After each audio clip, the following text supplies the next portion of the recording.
So self-awareness is what is our ability to pay attention to our thoughts, right? So camaraderie, kind of a thought, kind of an emotion. What is our ability to pay attention to our thoughts, emotions, behaviors, right? Because there might be this behavior that says, well, so let's pretend that Dr.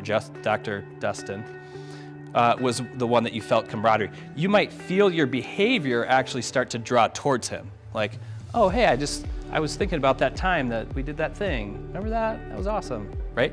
Our behaviors might draw, versus if somebody mentioned it when we were doing that exercise, that like, oh, you're really closed off today. Like, what's that about? That might be a signal, right, to talk to somebody, because their behavior is a certain sort of thing.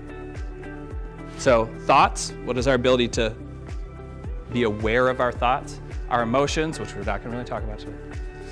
Our behaviors, and then be more self-aware, or to find moments to practice this. A bunch of them are right here, right?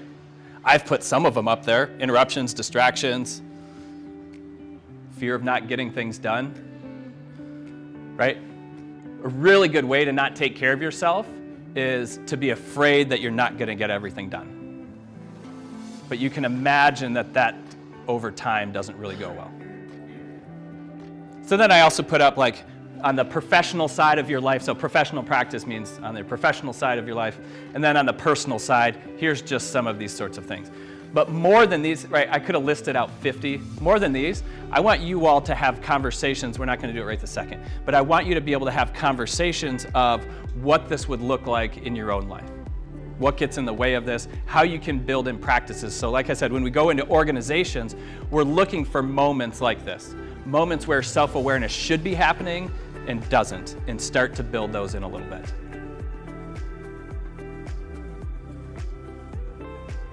So self-regulation is and now I know what to do about it. So the words haven't changed up top, right? I underlined the word that changed between self-awareness and self-regulation. Self-awareness, what is our ability to pay attention to all of those things? Thoughts, behaviors, most importantly, physiology. The self-regulation piece is what is my ability to change that? There was a lot of times, when was a good one? Oh, when I had you all look around, right? Remember when I said look around and a lot of people looked at each other?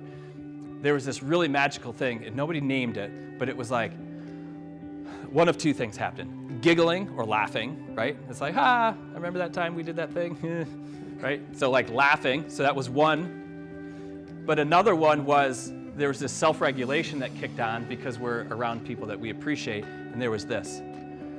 Ooh, right? I feel comfortable around you. I feel comfortable around you. And our system down-regulated automatically. So when we're thinking about how to position this in the rest of our lives, what we're looking is for ways to put this on autopilot.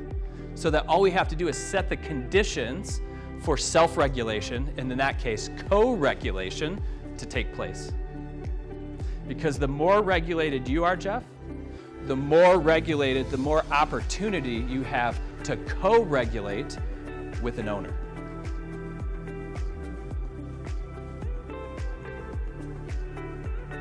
Mental agility has to do with mental flexibility and creativity. And you can imagine the higher your stress level, the less apt you're able to pivot and even look around you, right? To say nothing of creating creative solutions to, big systemic problems. I can't imagine, we never really talked about this, but how many pivots, if any, y'all had to do once COVID hit, right? That's a moment where mental agility really comes in, because you got to move quick to figure out how are we still going to do some of these sorts of things.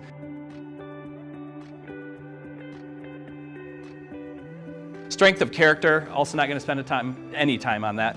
That really has to do with, am I able to use the best parts of myself when I'm supposed to use those, right? And the more advanced we are, the older we get, the wiser we get, we're more able to deliver what a moment needs, instead of retreating back to behaviors when we were like 12, right? And getting disproportionately angry, just all of these kind of negative coping skills.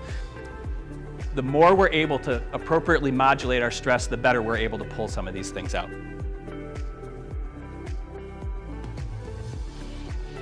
How do we build and maintain trusting relationships? And that obviously matters in our personal life, but it also matters in our work life.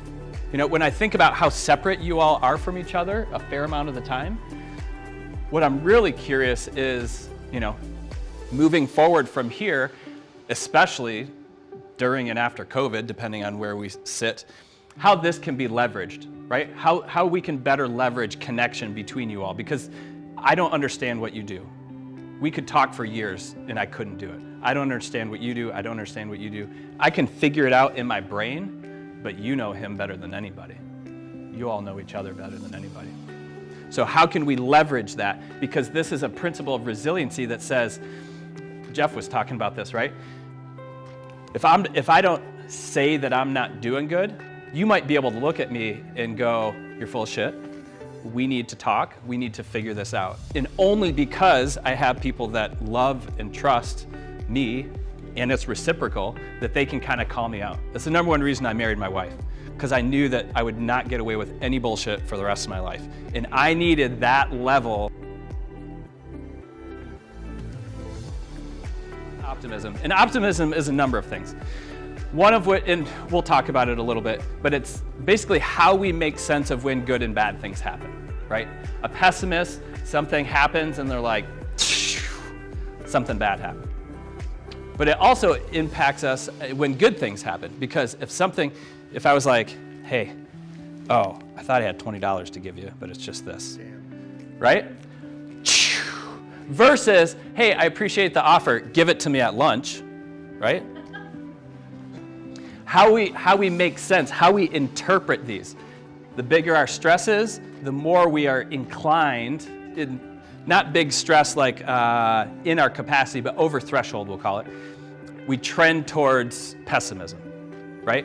And optimism is, you know, expecting that good things would happen, right? So a highly optimistic, like the most optimistic response to that would have been, yeah, just get me at lunch, or and make it 100. Wishful. True, we want to be based in reality. Optimism is also, what is our ability to take that in, right? So if you're like, hey, Patrick, cool shoes, I would be like, hey, thanks.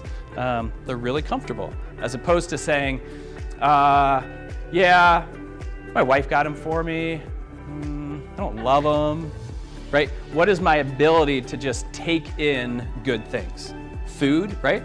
Can we like savor a nice piece of chocolate, or do I need to eat the entire chocolate cake, right? We need to be able to like feel into good things. The higher our stress is, out of threshold, we're not able to even like sense what's going on.